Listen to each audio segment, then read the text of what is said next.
गुरुर्ब्रह्मा गुरुर्विष्णुः गुरुर्देवो महेश्वरः गुरु साक्षात् परं ब्रह्म तस्मै श्री गुरवे नमः तस्मै श्री गुरवे नमः सदाशिवसमारम्भां शङ्कराचार्यमध्यमाम् अस्मदाचार्यपर्यन्तां वन्दे गुरुपरम्परां वन्दे गुरुपरम्परां वन्दे गुरुपरम्पराम्.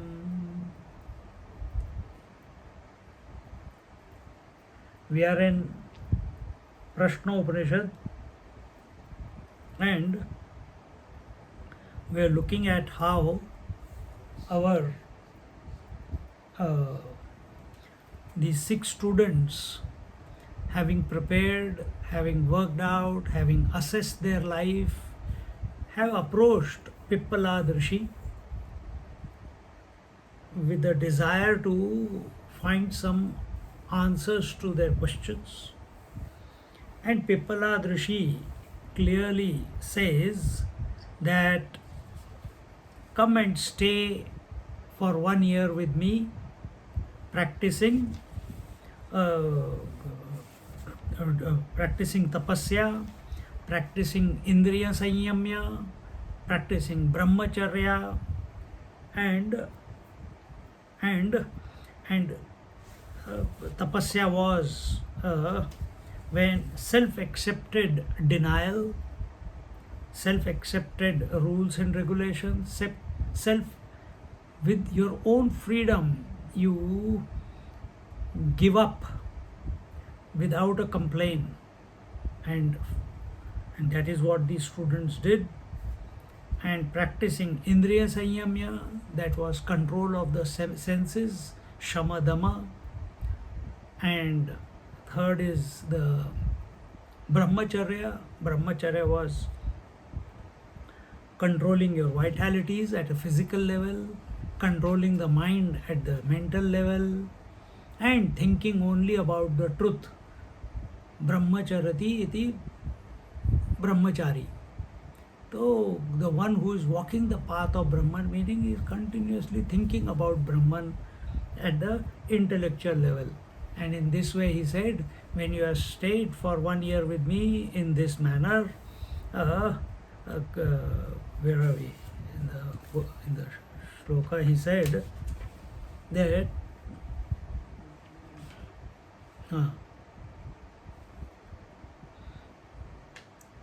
and in this way purify yourself, prepare yourself, and then you are allowed to ask a question.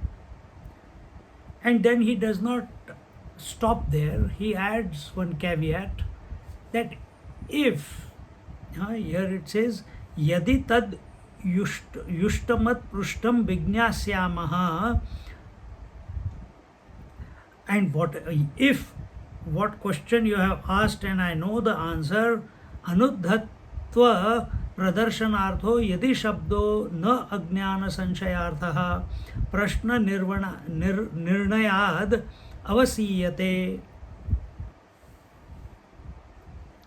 So he told here that it's too small, man, I have to see it in the computer. कहाँ गया? 2. If I know the topic that you ask me the question, then I'll tell you Vignasyamaha, then I'll tell you everything. And then he says here adhutta tva pradarshanartho yadi shabdo na ajnana sanchayartha. Here the word if the teacher is not using because he doesn't know about something, it is said out of humbleness. And therefore, and this will be here, it says, Sarvam havo vaha prishtam vakshama iti. All this will be clear as the questions are asked and the teacher answers. It will show the clarity and the knowledge of the teacher. Now, with this, we come to the first chapter. And yes, another thing that we have to remember is that when we are with the teacher, we have to raise our level. The teacher doesn't have to lower his level to come to our level. And when we are practicing tapasya, brahmacharya, indriya sanyama, and all this is done with shraddha, all this is done with faith. And faith is what? Here it was told, astikya buddhi. Astikya buddhi means positive, creative approach. And what is that creative, positive approach? That we want to realize what the teacher already knows. This should be the approach of the students. Not assessing, complaining, doubting, arguing with the teacher. We'll talk more about it as we go along.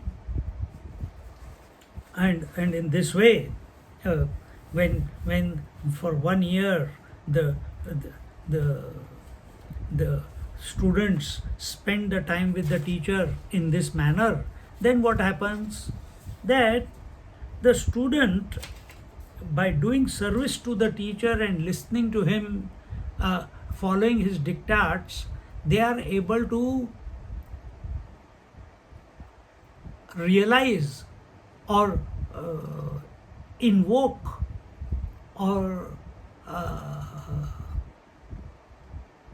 what he wants them to know. Our questions are very limited. Our questions are based on our experience of the world.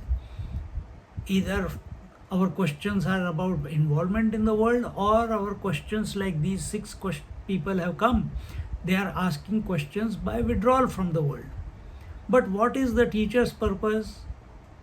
He may or he may not answer those questions.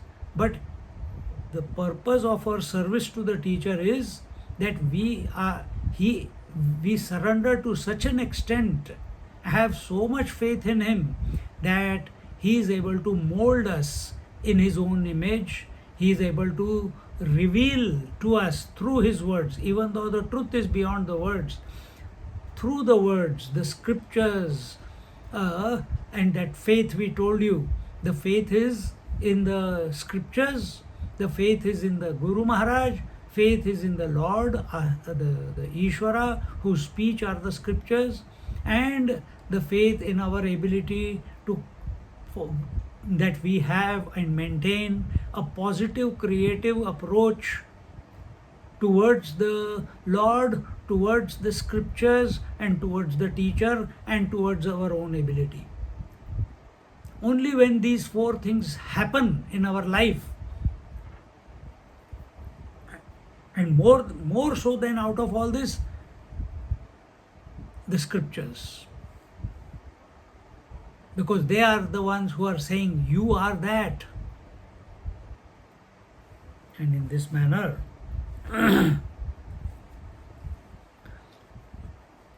when we come up to the expectations of the teacher, when we come to realize what the teacher wants us to realize, that is the true shushrusha, that is the true service to the teacher.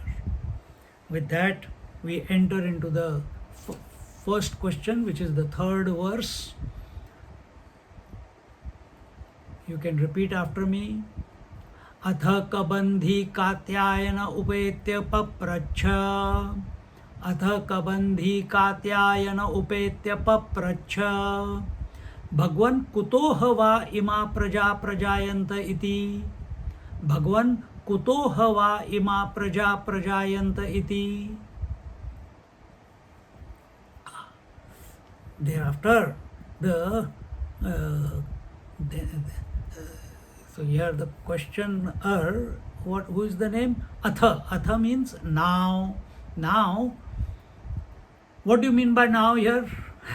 We'll tell you afterwards when the comment, the bhashya begins. But now means, in short, 1 year has been completed, and now out of the six, those who were mentioned, the 6 students, out of them the last one, Katyayani Kabandhi Katyayana, he asks the question, and he approaches sage Pippalada and asks him, Atha Kabandhi Katyayana Upetya Papracha. Papracha means asked. And what did he ask? Bhagwan kutoha va ima praja prajayanta iti. From here, what is the origin of this creation? Where, in other words, where has this creation come from? What is the cause of this creation? What is the source of this creation? I'm just putting in different words so we understand. See?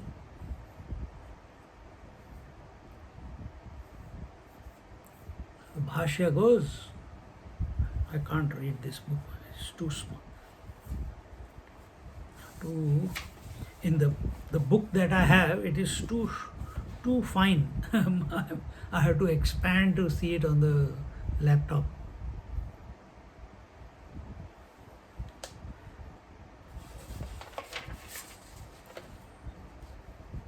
So here it says, Atha samvatsarad urdhvam kabandhi katyayana upetya upagamya papracha prishtavan.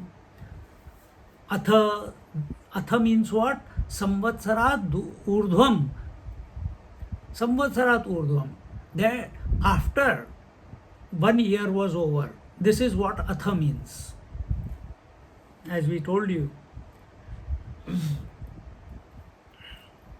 most of our Shastras, they begin with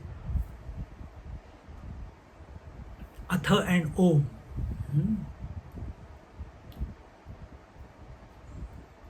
So, after 1 year of practicing tapasya, brahmacharya, indriya sanyamya, and they did all that with faith, having no free will of their own, listening to the teacher day in and day out, following his diktats so that they could be molded. And as a result of that karma, when we surrender our kriya shakti and ichha shakti, then purification happens. Then alone purification happens.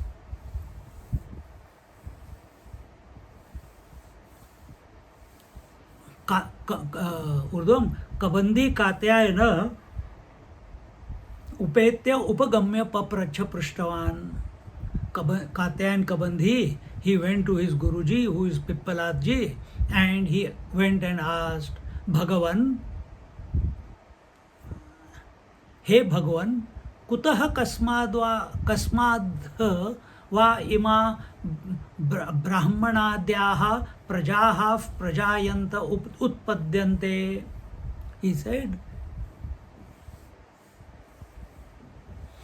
this whole Brahmanda, we are not talking about Brahman, we are talking about Brahmanda, the cosmic egg, the whole cosmos. And all the beings in it. Okay. From what is their cause? From whom are they born? From whom do they come out and manifest? What is their source? And here it is told that aparavidya karmanoho samuchit tayor yat karyam ya gatis tad vaktavyam iti tadarthoyam prashnaha tadarthaha ayam prashnaha. It said that the question that has been asked is not the question of the truth. What is Brahman? Who am I? This is not the question. What is the question he has asked, Kabandhi Katyayan? That what is the source of the creation? And here we have to be very clear, what does cosmos mean, what does creation mean, and what does praja mean. And praja means the living beings of all types, and uh, uh, the Brahmanda, that is the whole cosmic cosmos. Uh, uh, this is a topic of aparavidya. Remember, in the introduction we told you paravidya and aparavidya. Paravidya is with reference to the supreme reality, the one without a second. Everything else other than that one without a second constitutes aparavidya. What constitutes aparavidya? The whole world, past, present, future, Jagrat, Sapna, Sushupti, Samadhi, microcosm and macrocosm, individuality and totality. So when we say in Vivek Chudamani that Vivek means what? Vivek means discrimination between the real and the unreal, between the constant and the changing. So here the question is not about the constant, the question is about the changing. And therefore everything that is changing constitutes aparavidya. We are talking about it. What is going on here between you and me is aparavidya. What is going on between you and the Upanishad that is in front of you? Aparavidya. What is going on in your head after hearing, what thoughts are formulating, what understanding is taking place? Aparavidya. It is a lower knowledge. If it is not leading to abidance, if it is not leading, the words are not becoming triggers for us to transport, are not transporting the mind to the infinite reality, the infinite truth, then we are still going round and round and round in the aparavidya, in the creation.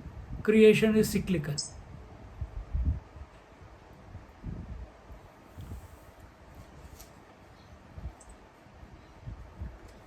So, what is that from where the whole world has, okay, last part is here. Then he says that upper and what is this apara vidya, apara vishaya? This vishaya is where karma and upasana alone is. So you do yajna, pravachan, etc., etc., or you do upasana, do japa, do the pujas, do the read the stories. All this comes under the purview of apara vidya, and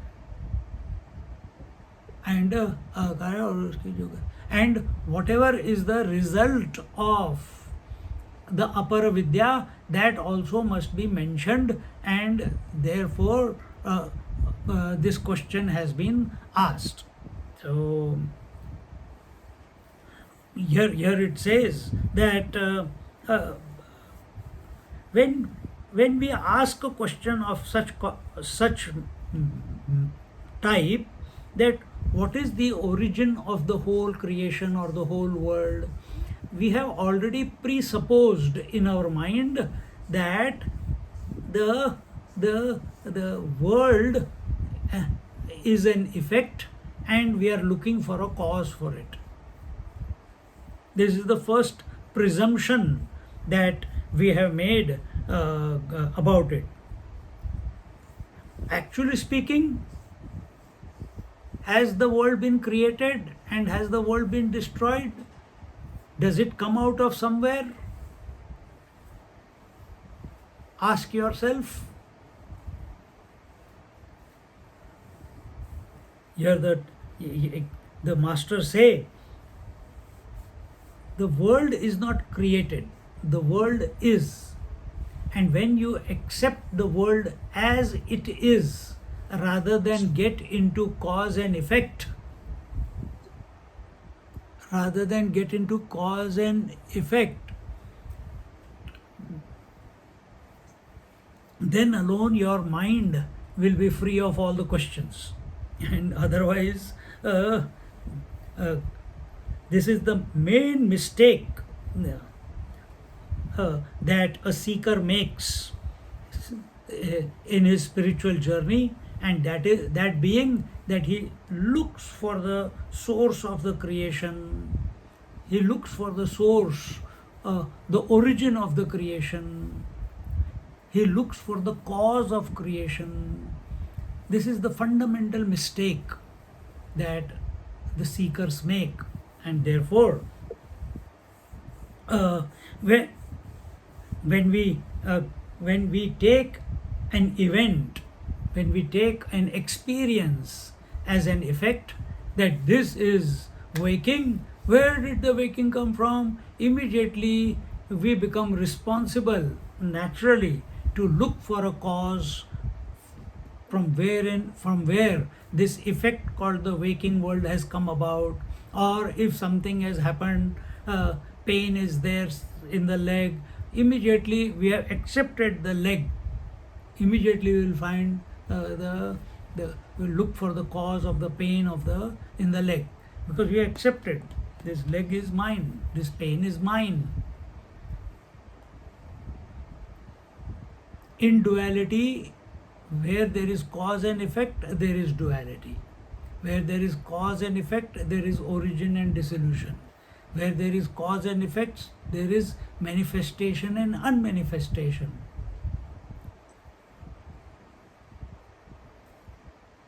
And what should be our approach? Accept the world as it is, which this student has not done yet. He is looking for an answer, but in search of that answer, he is not able to articulate it. Probably he is not even aware that the world is. He is looking for the origin of the world. Like the modern science is still looking for the origin of the world.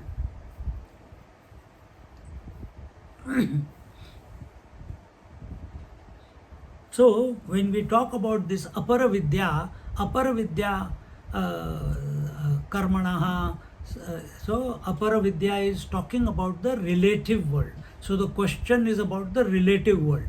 The question is not about the absolute reality. And therefore, if now this is not part of the commentary, but if we want to experience the reality, the infinite bliss, then we have to come out of relativity. We have to come out of the opposites. We have to come out of the cause and effect. We have to transcend it. And therefore, and that can be brought about by understanding first. This is the assessment we are talking about. First, understanding the relativity or the world through our perceptions. What is going on here? How is the world appearing to our senses? How the thoughts are getting formed? What is our experience? So, first thing, this is from our point of view. If we have the eyes, then only we see.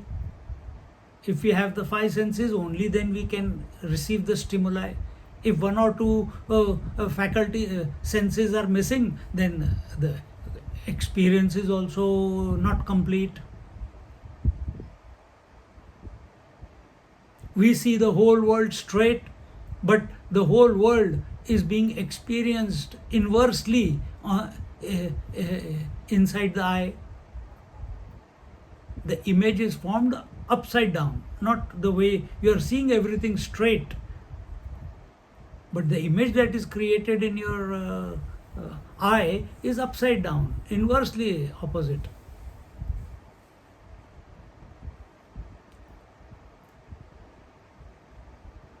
Thirdly, the perception that you are having, you can only experience one perception at a time. You cannot have all seeing, hearing, touching, feeling, tasting, all happening at the same time. It is not possible.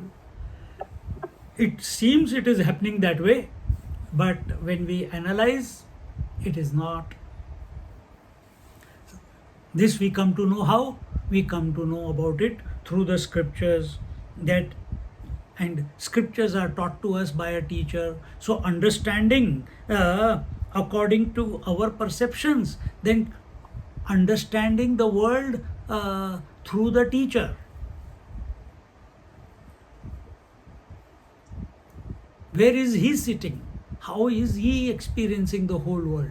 What is his angle of approach? Is he living in a referential existence, or is he living at the absolute level? Can we come to know? No, but we have to keep approaching the teacher in such a manner that we can get the experience of the teacher, of where he is abiding. Not sit here, I don't think he is realized, I don't think he knows this, I don't think he knows that. Then that is not Shraddha. That is not. That is why the teacher asked these 6 students to live with him for 1 year, so that he could format them. We format our laptop, isn't it? So he formats them. But for formatting, the laptop is available to us because there is no consciousness appearing through it.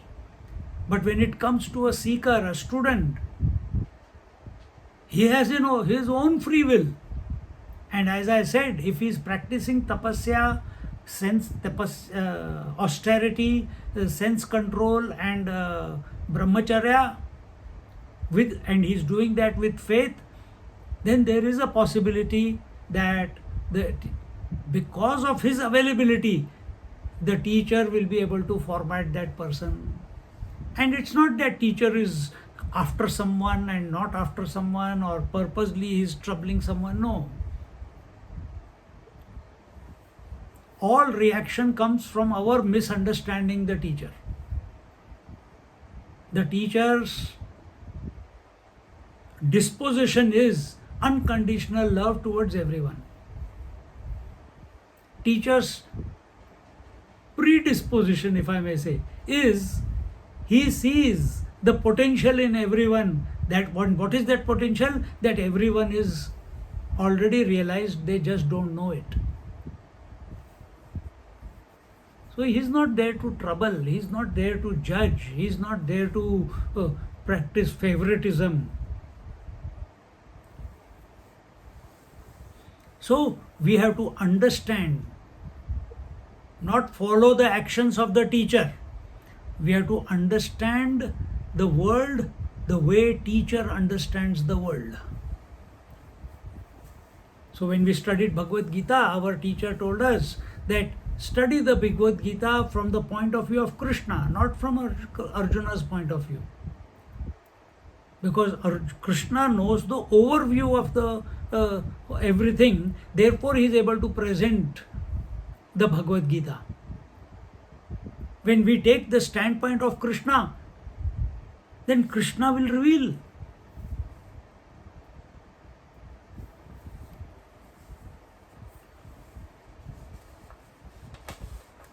And thirdly, understanding relativity or the world as an experimentation on reality.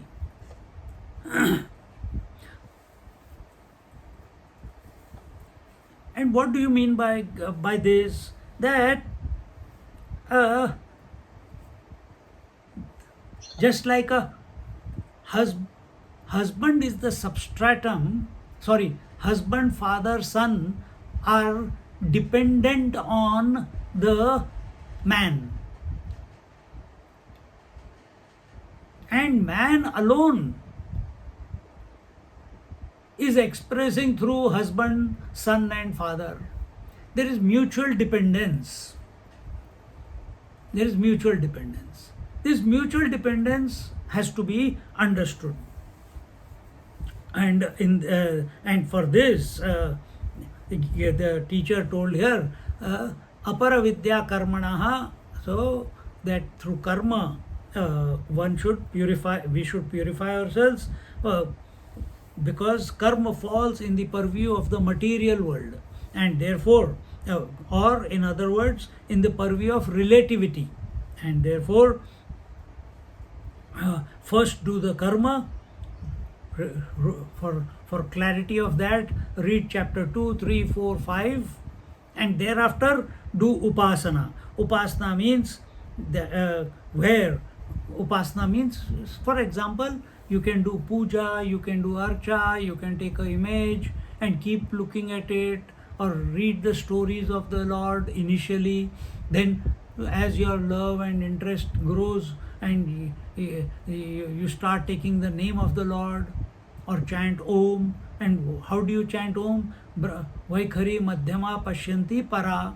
What is happening in this process? From the gross you are moving on to the subtle, from subtle you are moving on to the causal, and from causal you are going beyond to the transcendental. So what is upasana must is a journey from inert to the conscious, wherein upasana cannot make us realize, but upasana does shift our disposition towards the inert. What is the inert? I am the body. And as you practice the upasana, and you are practicing doing karma yoga in your life, which is purification, then upasana will bring us to a point where we realize that the consciousness is more important than the matter. Yes, consciousness needs matter to express itself, life needs matter to express itself, but it is more that I am a conscious being. Merely accepting myself as an inert being, as a body being, is not enough. I lived like that for many, many years. Now, as a result of purification, as a result of upasana, karma and upasana, our attention shifts to the consciousness. And in this way,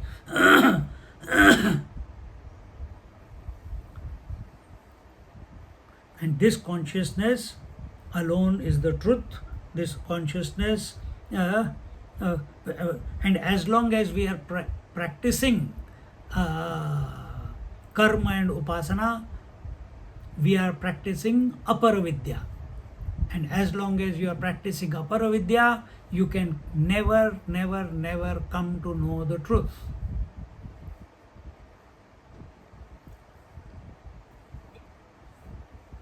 Clear? Having explained this, we have added some other extra things which was not a part of the bhashya, but we must understand that why Upanishads are giving Brahma Vidya, and when they are giving Brahma Vidya, the question seems to be that way, but where is the error in the question? That is being brought out by Adi Shankaracharya in his bhashya, and that error is his attention is on apara vidya rather than the paravidya. So in response to this question, the teacher, sage Pippalad, Muni Pippalad, he replies in the 4th verse. You can repeat after me. Tasmai sahovacha, tasmai sahovacha, prajakamo vai prajapatihi, prajakamo vai prajapatihi, satapotapyata satapastaptva, satapotapyata satapastaptva, samithunam utpadayate, samithunam utpadayate, rayincha pranancheti, rayincha pranancheti, etau me bahudha prajah karishyata iti, etau me bahudha praja karishyata iti. Together, तस्मै स होवाच प्रजाकामो वै प्रजापतिः सतपोतप्यत सतपस्तप्त्वा समिथुनम् उत्पादयते रयिञ्च प्राणञ्चेति एतौ मे बहुधा प्रजा करिष्यत इति. Thereafter, then Sahovacha. So Saha is, who is Saha? Saha uvacha. Hovacha, ha uvacha. Saha uvacha. So he, who is he? The teacher. Who is the teacher? Sage Pippalad. Pippalad said, to whom? To him. Who? Katya and Kabandhi. To the student who asked the question, to him he replied. Again, the scripture doesn't want to, the Upanishad doesn't want to repeat the name again and again and again. To him. And what did he say? He said, Praja kamo vai prajapatihi. He said,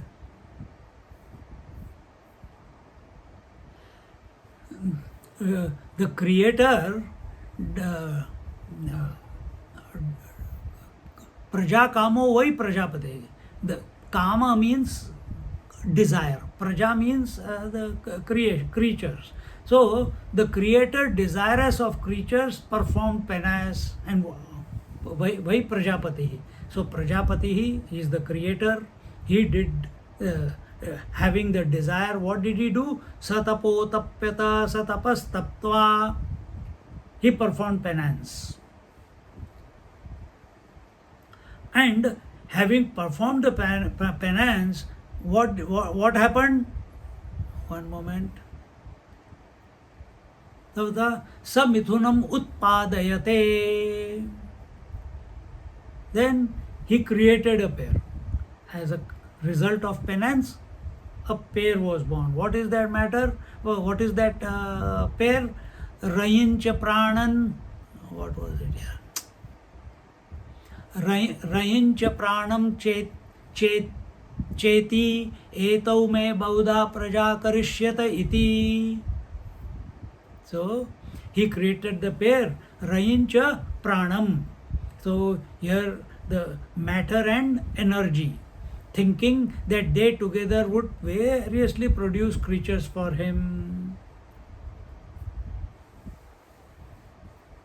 So this is the principle that the teacher is communicating to the student.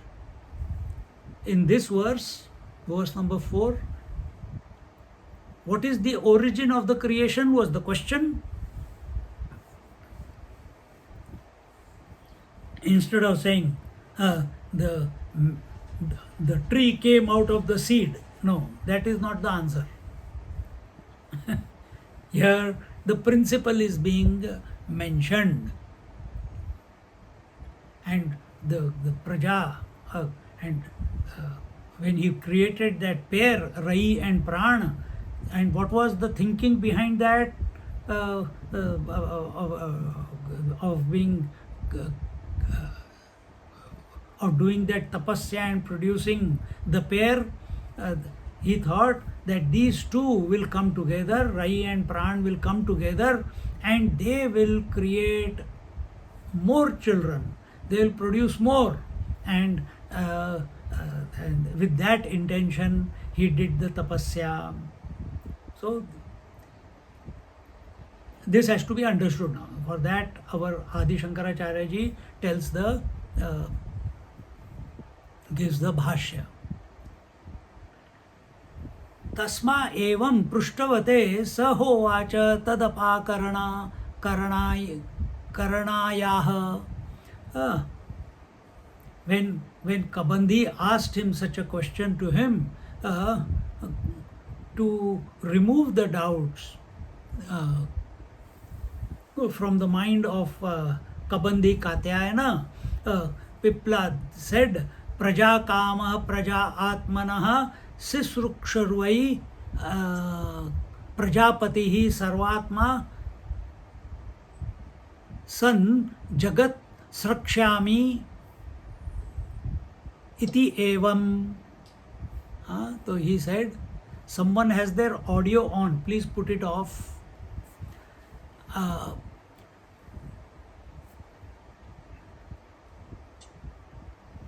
So here the principle is given.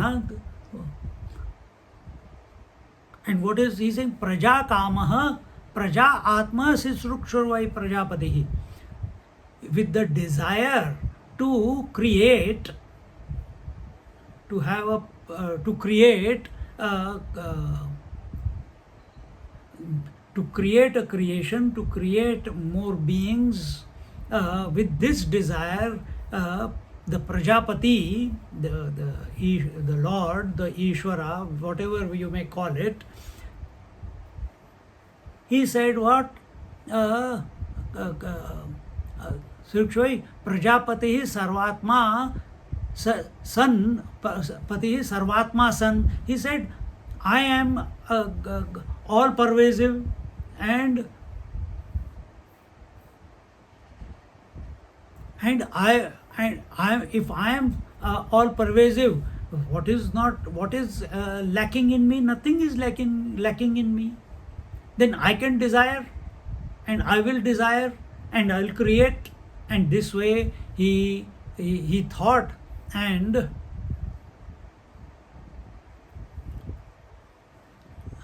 iti evam vijnanavan yathoktakari tad bhava bhavitah kalpado nivrittah hiranyagarbah srujyamananam prajanam sthavara jangamanam patihi. It goes on. Aage bol.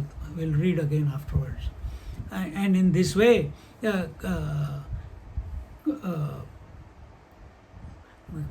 see, what is our problem? What is the difference between us and the creator, the Prajapati? We have lot of desires, but we don't have the capacity or the capability to fulfill our desires. Some of them, yes. But what is the difference between, what is the disposition of Prajapati? If he has a desire, he has the required means and the capacity and the ability and the readiness.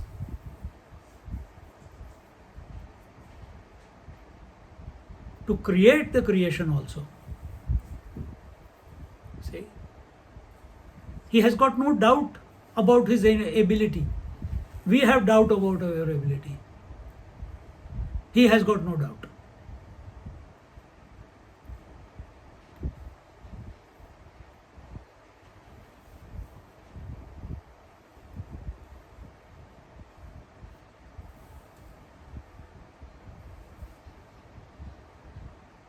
So here how we have to understand is this.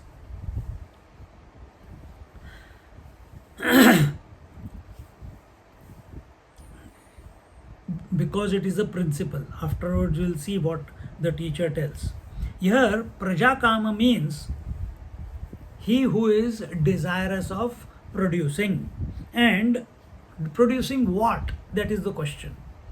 Nowadays boy and girl comes together, and instead of producing, they are only taking care of cats and dogs. So they want only each other's company. No increase in the family of the number of members. So here he had a desire, and you get married also for that purpose only. You seek a partner out, or you seek a company of someone out of the desire to be complete. An individual does that. Why is Prajapati doing it? He's complete. Then why is he having a desire to create creation, beings? It is out of his inherent joy that he has a desire to create beings. and then he put in the required work, he put in the required focus, concentration in order to make it happen. See, all our actions happen out of survival. His actions, if he is thinking, thinking is an action. If he is desiring out of joy, he is desiring out of his fullness, he is desiring out of his bliss of being.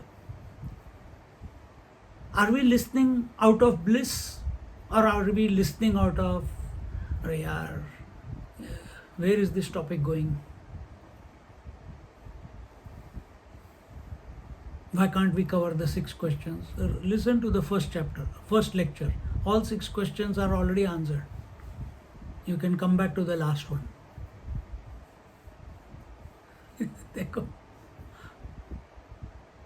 See? So this is the main difference between Jeev and Ishwar. So desirous of producing the next generation, we have, you and me, we have come into bondage of another person. We can't understand our mind, and we want to try and control the other person's mind, whom we have got married. This problem Ishvara doesn't have.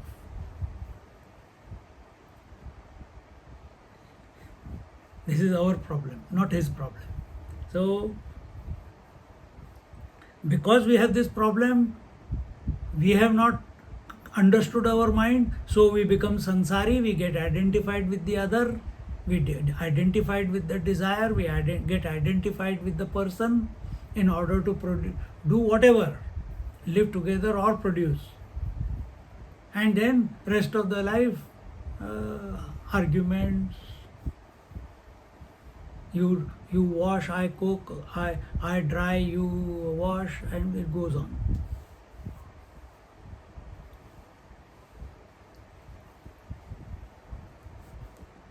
So this Ishvara, the Lord, also has a desire, but he doesn't become a samsari. And why he doesn't become a sansari? The question, if we raise that question, that why he doesn't become a sansari, we can think of 2 things. One is that one is due to limitation, and second is absence of limitation. When these 2 conditions are there, due to limitations, the desire is born, and due to absence of limitation, desire is born. Both these conditions are absent in Ishvara, the Lord. And these 2 are present in us, the Jiva.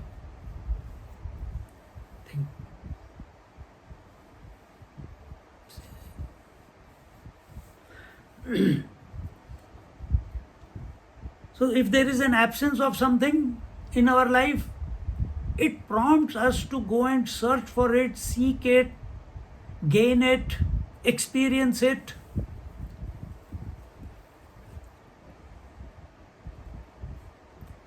And when we have something, if we have some ability, if we have some power, if we have some wealth, if we have a beautiful children, if we have a handsome husband or a beautiful wife, we want to show it off. Isn't it? So when there is an absence, we want to gain it, and when we have something, we want to express it. And in this way, Jiva means conditioned consciousness. Jiva means he who is identified with the body. Jiva means the one who is living with identifications. Therefore, this jiva wants to acquire what he doesn't have. From Vedantic point of view, you are already complete. Nothing is lacking.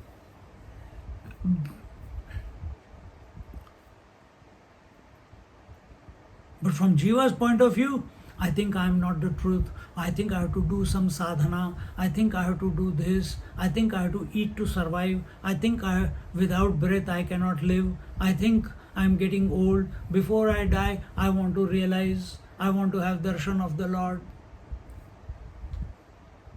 He doesn't even understand many of us, including me. Once upon a time, we didn't understand what was the difference between Paramatma, Brahman, Ishvara. We didn't know Lord. We didn't know the difference. Till our teacher told us that in the Yoga Sutras, the infinite reality is given the name Paramatma. In devotion, the infinite, that same Paramatma is called as Bhagavan. And that in Vedanta, the same Bhagwan or the Paramatma is called as Brahman. We understood, but did it click?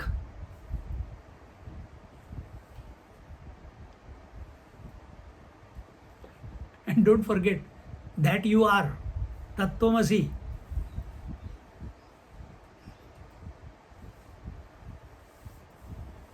Acha, I am that. Oh my God. Then we start looking, I am that, how am I that, how am I that? Then we come across Nisargadatta Maharaj. He has written one, I am that. I start reading that book and get thoroughly confused. Or someone says, oh, who am I? Oh, who am I? Yeah, I never asked that question, who am I? Then I start Googling, I find Ramana Maharishi books and I start questioning who am I, and totally confused all over again. Because it was not a natural question to you.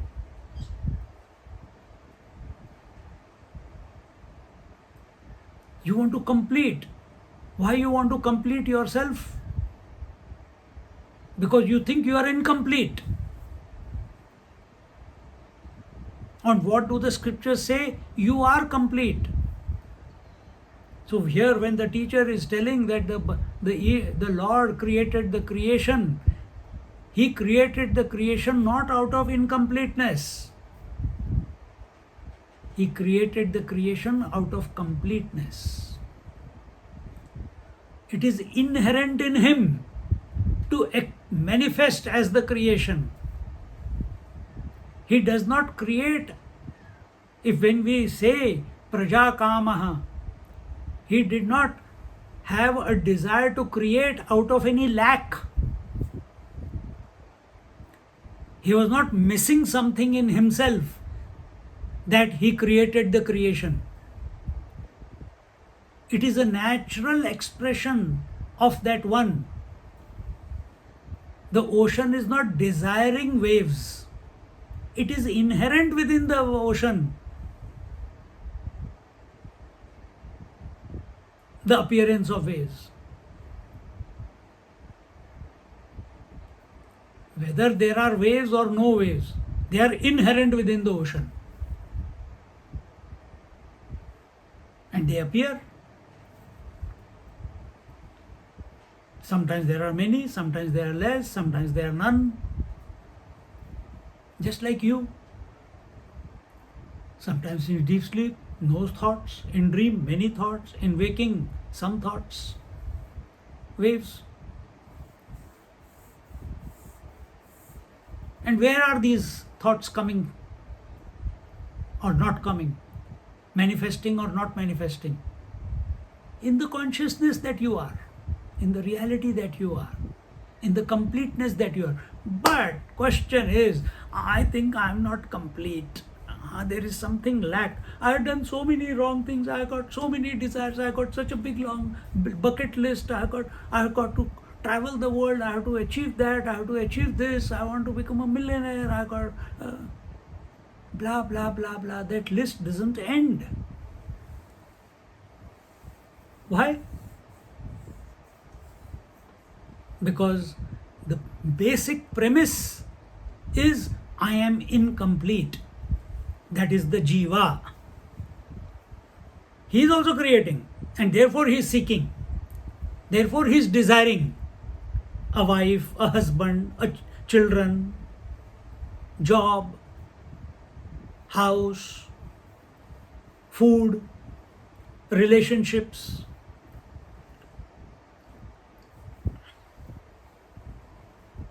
Think, Lord, all this list that I just gave you is absent in him. He is complete. Out of his inherent bliss, just like the ocean, out of his fullness, it is natural to the ocean. We are just giving the word desire. Out of his fullness, the waves keep coming and going, keep coming and going. Sansar is not for the ocean.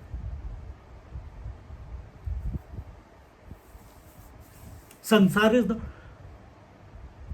not for the Ishvara, for the Lord. Sansar is for the Jiva. Why? Identification.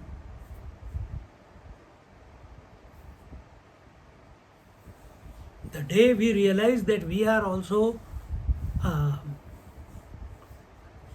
we can never be attached to anything in this life. There is continuous attachment, detachment going on. Watch the process and be free. So therefore this jiva, out of his incompleteness, he continuously keeps desiring. Therefore, as I said before, therefore both jiva and Ishvara, both are prajakamaha. Both have desires. And but in both their cases, in Jiva's case, he suffers because of desires, and the Ishvara, he does not suffer because of his desire.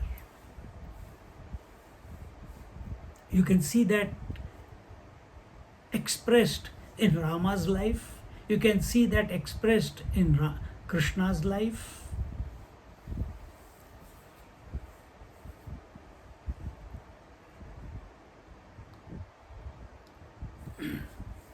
So this Ishvara, he thought, let me be everything, and then when I'm everything, then I'll be in everything. So it's like gold said, let me be every ornament, and then I will express through every ornament. This is just for our explanation.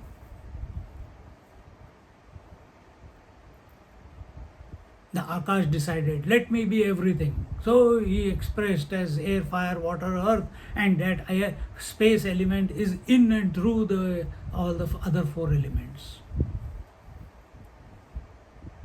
Or the mind said, let me be everything, and the whole dream world appeared in the dream.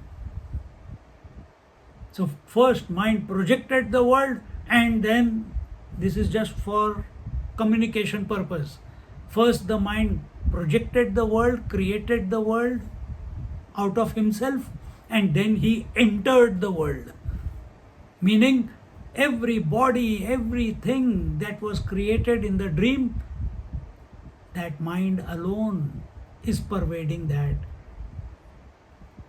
In the tables, chairs, trees, he is expressing as inertness. In the minds of the people, he is expressing as consciousness, memory, etc.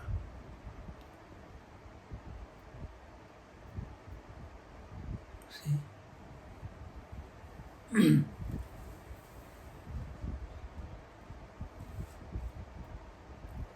And it's not only that. Really, so many cases are coming nowadays to me. I don't know why, what is happening, and why they come to me, I don't know. Someone says, Swamiji, my daughter is 30 years old, can you please find someone? We want only 30 and between 30 and 35. Desire, huh? We want someone only between 30 and... and that person should be also of only this particular caste. अरे यार मेरे को कहाँ तुम you are asking someone who has given up all castes.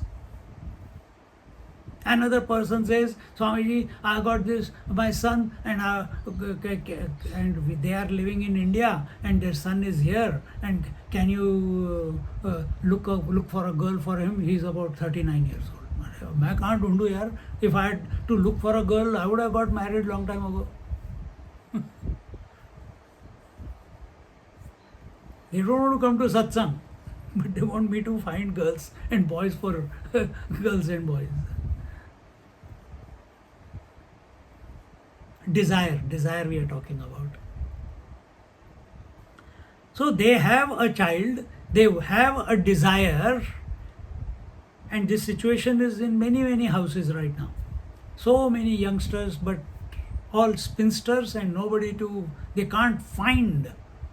Whole day they are on their Zoom or they are on their iPhone, not socializing, not meeting people, not going to temples, not going to churches, not socially active, and then they wonder why we have not come across someone in our life. Suddenly, my God, I'm 30 already. Then they feel they are missing out on life. And when they do decide to have a desire, now I want to get married, it's a desire. But they don't have the ability, they don't have the readiness, they don't have the required surrender, compromise, because they are so locked into their own personality. This is the story of the jiva, individual. The Lord has got none of these problems. When he has a desire, when he is ready to procreate, create the creation, he has the ability to create also. He is ready to expand because he is aware that his nature is expansion and contraction, manifestation and unmanifestation. It is inherent within him. Therefore, no doubt. Therefore, no doubt.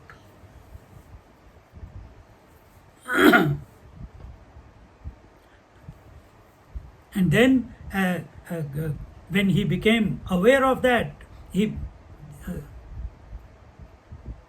he became aware of what he wanted to create, immediately he released the whole world as Hiranyagarbha. Hiranya, gold. Garbha, womb. The golden womb. That golden womb is, in the new age, it is called as the cosmic universe or the cosmic egg, in which all potentiality is there, yet not manifest. The egg is ready, it has to hatch.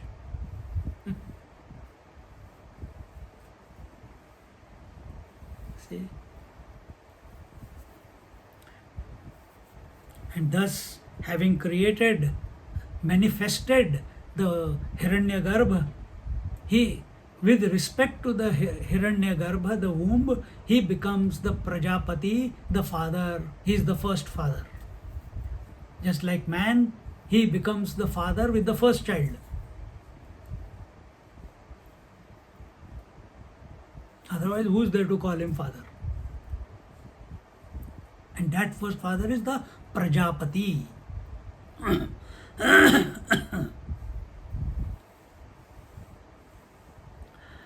And he is father of what? He is father of Sthavara Jangamanam Patihi Jasa. Sthavara Jangaman. He is the father of animate and inanimate objects and beings. Inanimate where there is no life. Animate where there is life expressing. Everything is, he is the father of everything. And this is not the first time that he has become the father.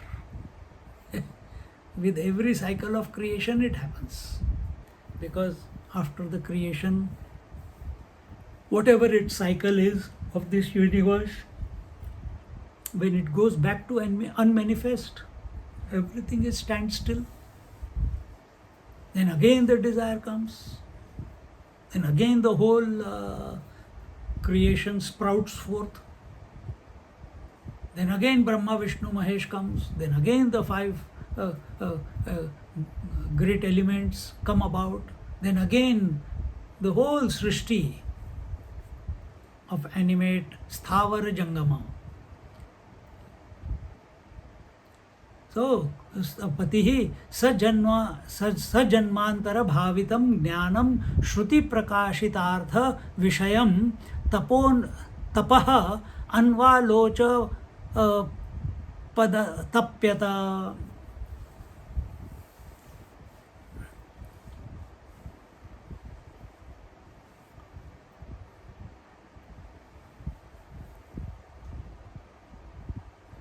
And in this way, he here what is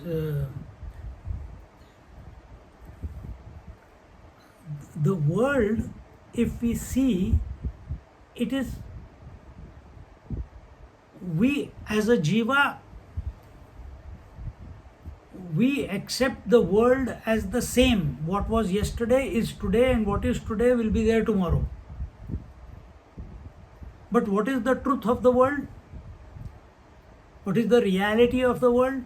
That it is ever changing. It is, now don't take it negatively. Meaning, ever changing means it's ever new. It's never old. Oh, my house is getting old. Oh, my body is getting old. Oh, my faculties are becoming. No, it's ever new.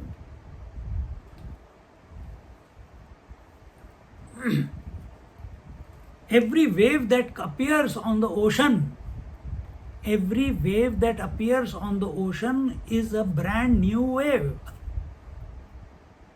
It is not the same wave which died and the same wave has come up again. Has it? But we live like that because we have created such intense memories, such intense vasanas. We have interacted with the world with such intensity out of identification. And what is this identification with? Apara vidya. Therefore this question. Therefore the cyclical birth. Someday we will get tired. Oh my God, what is the way out of all this here? Enough.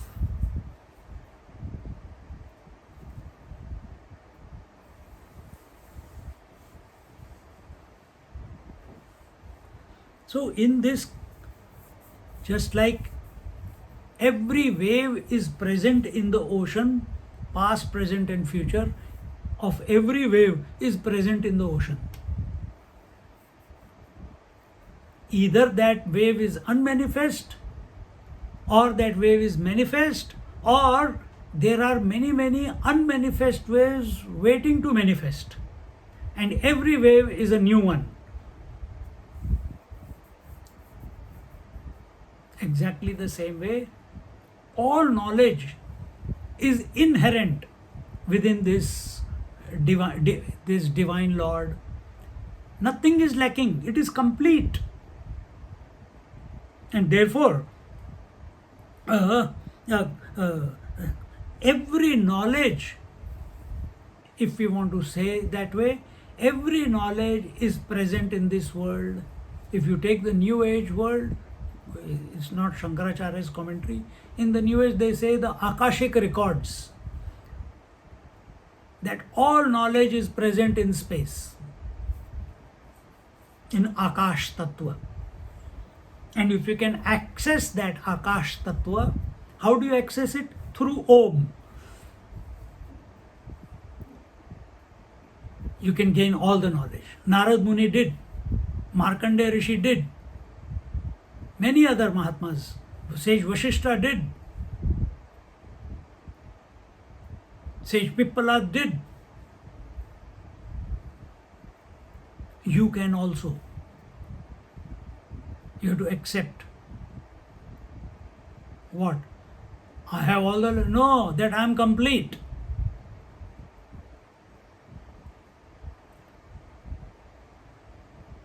And completeness does not mean that I am complete. I have got a. No. If you say I am complete, means you have all the knowledge. If you have all the knowledge, means you are all expansive. There is no place that you are not. If that is your disposition, then this whole world is in you. And we have seen it in Amrit Anubhav, we have seen that in other texts also, logically. And here, this is a different, same thing but a different approach. So, until unless we don't see the whole world as an expression of this infinite self that I am,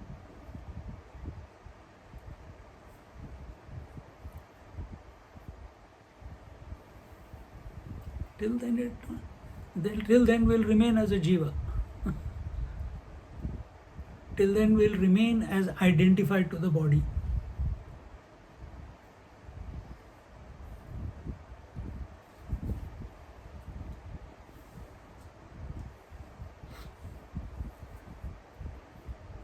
So we must not worry about the world. Every moment is an opportunity to change, and that is the truth. That is how it is. Rather than dwell, poor me. My memory is going, my health is going, my age is going. Everyone is leaving me one by one. I want to meet everyone before they go.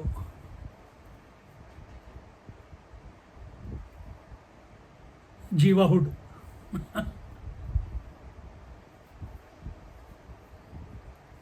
So Ishvara is not like that. God is not like that.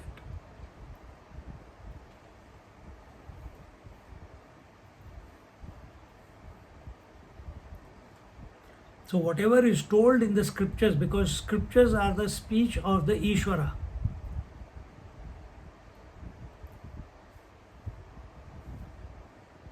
Prajapati contemplated on what is written in the scriptures. If in the Puranic mode, from the Puranic approach, when Brahmaji came into being, the Hiranyagarbha, he was sitting on the lotus, looked this way, that way, that way. 4 heads were created, couldn't see anything. Who am I? Couldn't find the answer. Many years he meditated, couldn't find the answer. Then he said, oh, I'm sitting on a lotus. Okay, where did the lotus come from? Oh, it's a stalk. He entered the stalk. He went inside the stalk. He reached the navel of Narayana. This is the story that is given. And what is Narayana's tummy? Navel is the womb of the whole universe. And there are infinite number of Brahmajis coming out there. And there he did what? When he reached there, he was told, 1621, Tapa. Then he came back again, found himself sitting on the lotus, and he remembered 1621, tapas. Satapo tapyata satapas taptva. He started doing tapasya. And what was the tapasya? It was not tapasya what he wanted to do. It was the tapasya. He kept remembering the divine and waiting for the divine to reveal what is his job description, what he needs to do. And what Prajapati needs to do? He needs to create the creation. He needs to create the creation. Brahmaji, the father, he can create the creation out of the material that is already available. Remember, Hiranyagarbha is already there. Brahmaji, the creator, we are not talking about Ishvara here, we are talking about Prajapati, Brahma, Vishnu, Mahesh, we are talking about creator. Already the space, air, fire, water, earth, the 5 elements are available to him. Now he has to do permutation combination and create the world. And there we see he created the Sanat Kumaras. Then that didn't work out because the idea was creation must expand. But it didn't happen. They became sannyasis. Then he created Narad Muni. He also eventually became brahmachari. He didn't get married and he became devotee of the Lord. Again the experiment failed. Then he created rishis. They got married and they expanded the creation. See?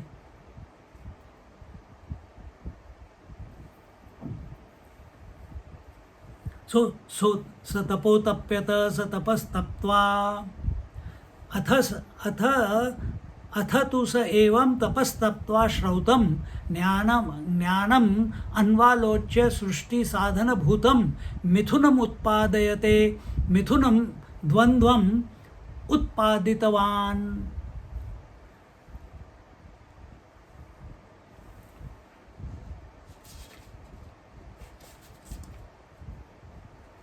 So what will be if we go back one step? If we go back to the absolute, what is your tapasya? What is the tapasya of the rishis? What is your tapasya? Your tapasya is to go from duality to absolute.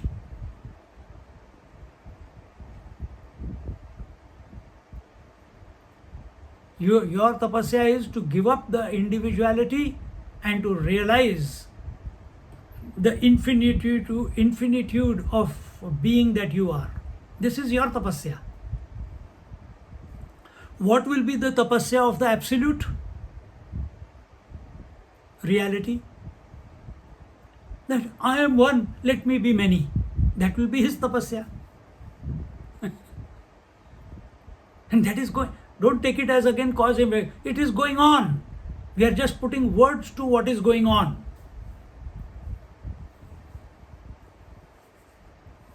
Are there other ways to explain it? Yes.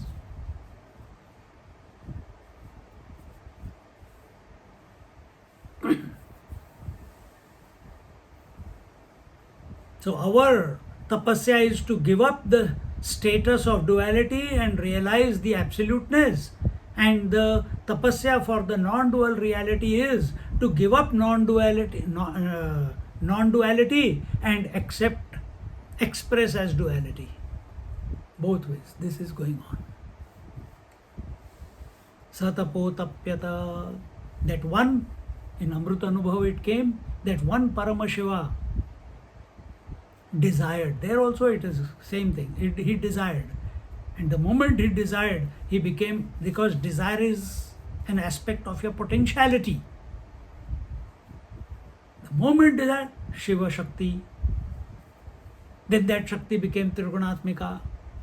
Then the Hiranyagarbha, then the Brahma, Vishnu, Mahesh, and then the Virat Purush, and then the whole world, everything in the Virat Purush. Then after, till Virat Purush is still okay. Virat Purush is having all beings. He is not Virat Purush is not identified with his body. We are identified with our body. Expression of consciousness through body is a natural phenomena. We'll see afterwards.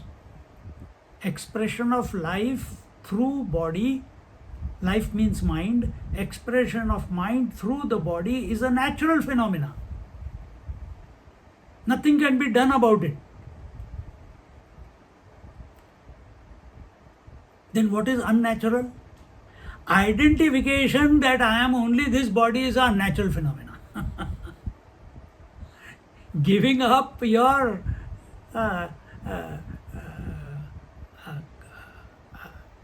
awareness of the phenomena leads to identification with the phenomena.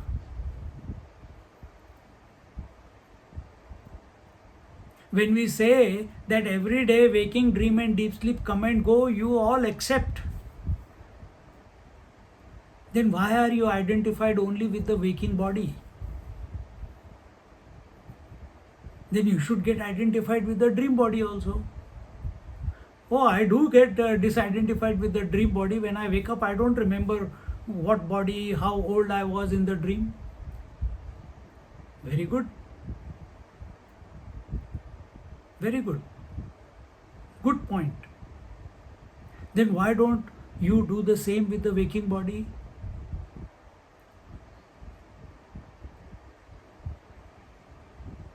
Why do you accept that I was there yesterday and I am here today and tomorrow also I'll be here?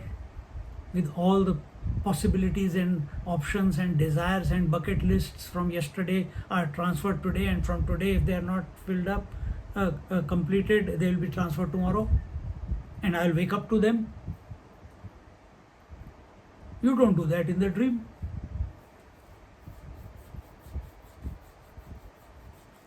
Recognize the world is ever new every moment. So no fixation, no locking in, no attachment, no identification. Yet life is going on.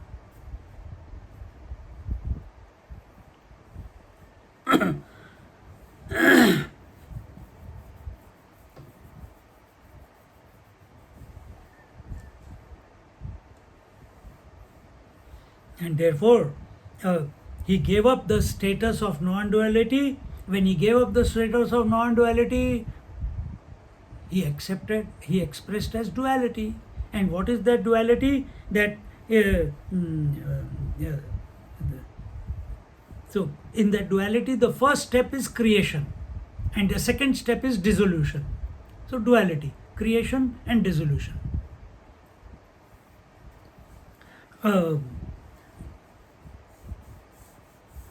And this was his experience of duality. What was his experience? Creation and dissolution. This is his experience of duality. Is it your experience also? That the waking appears, waking is created every morning when you wake up. Then tonight the waking will dissolve. Then the dream is created or comes about. Then the dream is dissolved. Every day it is going on.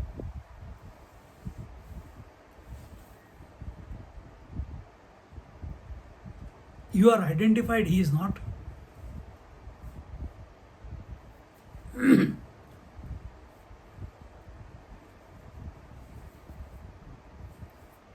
So therefore, we can say, when we think in this way, he gave up his non-duality and his first experience of duality was creation, second experience was dissolution, and this phenomenon, this is going on. Then giving up duality will be what? If you give up duality, then you are a non-dual, you are the non-dual being. So individual tapasya is to give up duality, and absolute's tapasya is to give up the non-duality. What we said few minutes ago. And in this way, he continues. Where are we? Rayincha soma mannam pranam chagni mattaram etau avagni pomavatra anna bhutau me mama bahudhane kadha praja karishyata iti evam sanchintya andotpati kramena surya chandra masava kalpayata. So in this process, here now he is telling what is what is duality. He is saying duality is two things. Rayi, And what is rayi? Somamannam, sound, taste, smell, etc., etc. Uh, and rayi also is the moon. Rayi is also that that which gives the food. Very popularly we say that from the moon all the rasa is created in the aushadhi, in all the plants. The taste comes because of the moonlight. And what does the sun do? He devours, he sucks away everything from everything that is growing. So here it says rayi, the somamannam, and anna. Anna, what is anna? Anna is the food for the sense organs, because sense organs are uh, uh, the what do you call? They are collecting food continuously. And prana, the first is rayi. Here the rayi cha somamannam, pranam cha agni mattaram. Pranam is the eater. Rayi is the eaten. Pranam here is of the nature of fire. Fire devours everything. Nothing is left behind. Give me 1 minute, we'll conclude this. It's already 9. And in this way is he is the eater, and in this way annam is the eaten food, and these two together, the experiencer and the experienced, eater and the eaten, seer, knower and the known, seer and the seen, etc., and you can continue, create this whole world. These two, rayi and pranam. Then when he's talking about where are we? Sanchintya andotpati kramena. This topic we'll look at it in our last two three lines. We'll look at it in our next class, and move on to the 5th verse after that. Om Purnamada Purnamidam Purnat Purnamudachyate Purnasya Purnamadaya Purnamevavashishyate. Om Shanti Shanti Shanti. Harihi Om Shri Gurubhyo Namah. Harihi Om. Just sit quietly for a moment.